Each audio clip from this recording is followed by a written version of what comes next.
Hello y'all। तो अब आए हो तो टाइटल से टॉपिक भी समझ चुके होगे आज का, जो कि है कार्टून वर्सेस एनिमे। तो आज हम डिस्कस करेंगे कि क्यों cartoon is for kids and anime is for grown age peoples. तो यार एक बात बताओ, तुम में से कितनों को जनरेटर रेक्स याद है?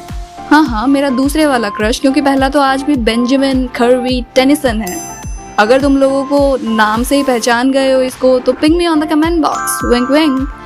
Back to Generator racks.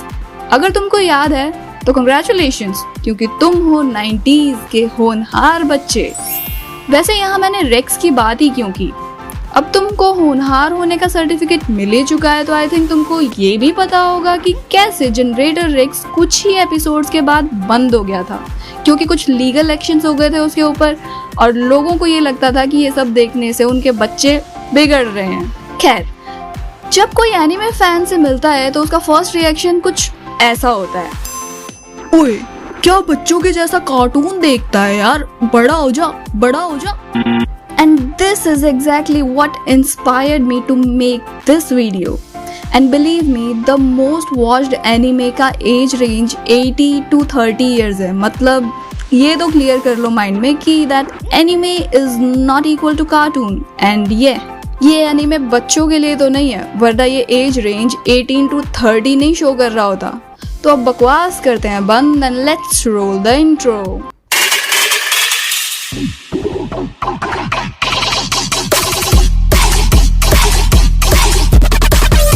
तो सबसे पहले हम बात कर लेते हैं ओरिजिन की। तो बेसिकली जहाँ कार्टून्स एक्चुअली अमेरिकन ओरिजिन वाले होते हैं, वहीं एनिमे या मांगा मोस्टली क्या 95% जापानीज ओरिजिन के ही होते हैं। सो बहुत बड़ा कल्चरल बैरियर तो यहीं लग जाता है। अब कुछ बंद बुद्ध बड़बक वाले कार्टून फैंस बोलेंगे कि हमारे यहाँ भी तो कार्टून्स बनते हैं। हाँ भाई, छोटा भीम बनते हैं, छोटा भीम, मोटा कालिया, यही देख लो भाई तुम तो। बट मेरा काम क्रिटिसिज्म का नहीं है, तो बिना क्रिटिसाइज करते हुए हम आते हैं पॉइंट पर। तो पॉइंट नंबर 1 है रियलिटी। सो कार्टून्स में रियलिटी नाम की चीज एग्जिस्ट ही नहीं करती है। यहाँ मोस्टली चीजें सपनों की दुनिया में चलती रहती है, जहाँ किसी को चोट लग जाती है तो ब्लड भी नहीं निकलता, और कोई बिल्डिंग से भी कूद जाए तो उसकी मौत भी नहीं होती, because it's for kids. So usually ये दोस्ती, फन और एक्सप्लोरेशन को ही दिखाते हैं। वहीं दूसरी तरफ anime shows the harsh reality of the world. यहाँ मेकर ब्लड या डेथ से डरता नहीं है। इवन कई एनिमे बड़े बड़े कंस्पिरेसीज पर भी बेस्ड होते हैं, जो कि डीप एनालिसिस करने वाले लोगों को ही समझ में आ सकता है। For example the promised Neverland. ये एनिमे इतना ज़्यादा डार्क है कि मैं तुम्हें बता भी नहीं सकती, इसके लिए एक सेपरेट वीडियो पूरी बनानी पड़ेगी। तुम में से कितनों को ऑर्गन हार्वेस्टिंग के बारे में पता है? कोई idea? Maybe no one. But anime इन जैसे टॉपिक्स को भी कवर करने से कभी नहीं डरता। Now point number 2, that is story line. So cartoon makers का मेन फोकस सिर्फ बच्चे होते हैं, तो इसलिए इनकी स्टोरी लाइन्स भी कभी कभी इतनी स्ट्रॉन्ग नहीं होती है। यूजुअली तुमने देखा होगा कि 1 या 2 एपिसोड्स की ही एक स्टोरी होती है, उसके बाद उनका एपिसोड चेंज होने के साथ साथ स्टोरी भी चेंज हो जाती है।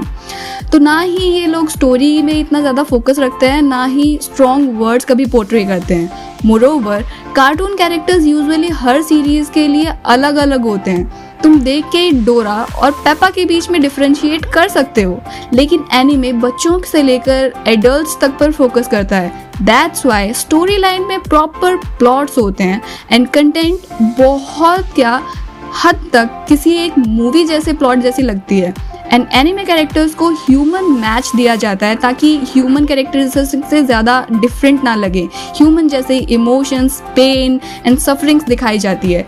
It's like a world from a different dimension. And cartoon में ऑब्वियसली तुम ये सब नहीं देखते हो यार। That's why cartoon is not anime.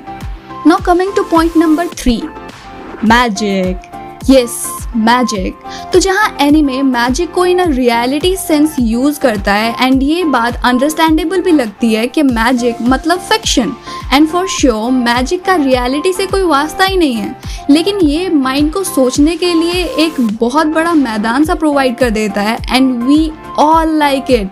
लेकिन पेरेंट्स को लगता है कि इससे उनके बच्चे किसी कल्ट का हिस्सा बन जाएंगे। फॉर एग्जाम्पल, अगेन अगर आप अर्ली 2000 में पैदा हुए हो, then you must know about Winx Club, जो बहुत चला था, बट अल्टीमेटली पिछले 15 सालों में ऐसा कोई कार्टून दोबारा बना ही नहीं because of all these parental claims. तो ये तो मेनली कल्चरल बैरियर की वजह से होता है because cartoons are for Americans and उनको लगता है कि उनके बच्चे किसी कल्ट का शिकार हो जाएंगे। सो ये that's that. I know video छोटी है बट इससे आप लोगों को बहुत सारी जो मिसअंडरस्टैंडिंग्स हैं या डिफ्रेंसिएशन है वो क्लियर हो जाएंगे। And for more discussions over this topic join me on my Discord server, जिसका लिंक आपको डिस्क्रिप्शन में मिल जाएगा। एंड कोई अगर मूवी का सजेशन वगैरह देना हो तो इंस्टा पे मैसेज कर दो, वहाँ उसका भी लिंक आपको डिस्क्रिप्शन बॉक्स में मिल जाएगा। And I will try to reply everyone on my Insta. Now before ending the video मैं तुम लोगों को याद दिला दूं कि लाइक और शेयर भी करना होता है, बस देख के चलते मत बनो, ठीक है। And for more anime explanation video don't forget to press that bell icon and the subscribe button, क्योंकि मेरे चैनल पर ऐसे वीडियोस आते रहते हैं। So bye.